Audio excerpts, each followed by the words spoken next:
Hey YouTube family, this is Brandon from ISGF, and this is another episode of the Job Seeker's Secret Sauce.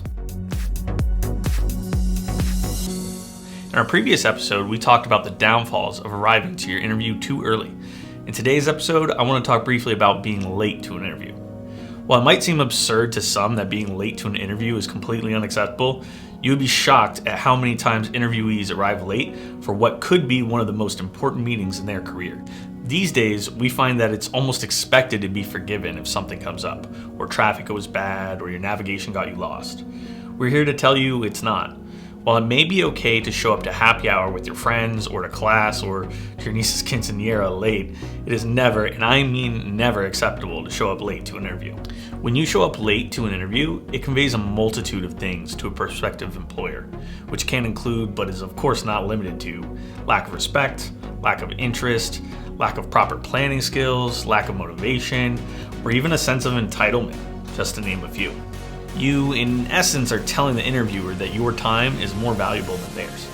It's by far one of the easiest ways to be ruled out for a position, regardless as to whether the hiring manager profusely claims that it's completely fine or that they understand.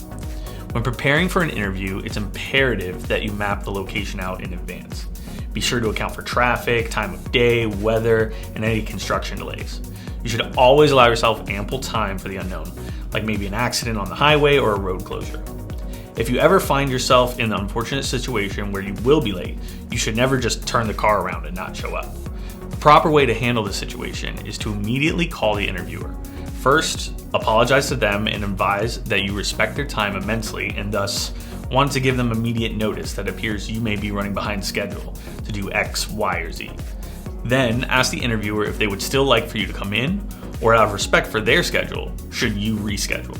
This approach serves as your best shot to potentially save you. So, my friends, today's job seeker's secret sauce is to never ever arrive late to an interview. And if you know you're going to be late, never just not show up. If you find yourself arriving too early, be sure to check out our other job seeker's secret sauce on how to handle arriving early to an interview for more tips. I hope you found this information helpful. Please remember to click like below, subscribe to our channel, or share your comments. Again, this is Brandon from ISGF, wishing you a great day, and we look forward to seeing you back here soon.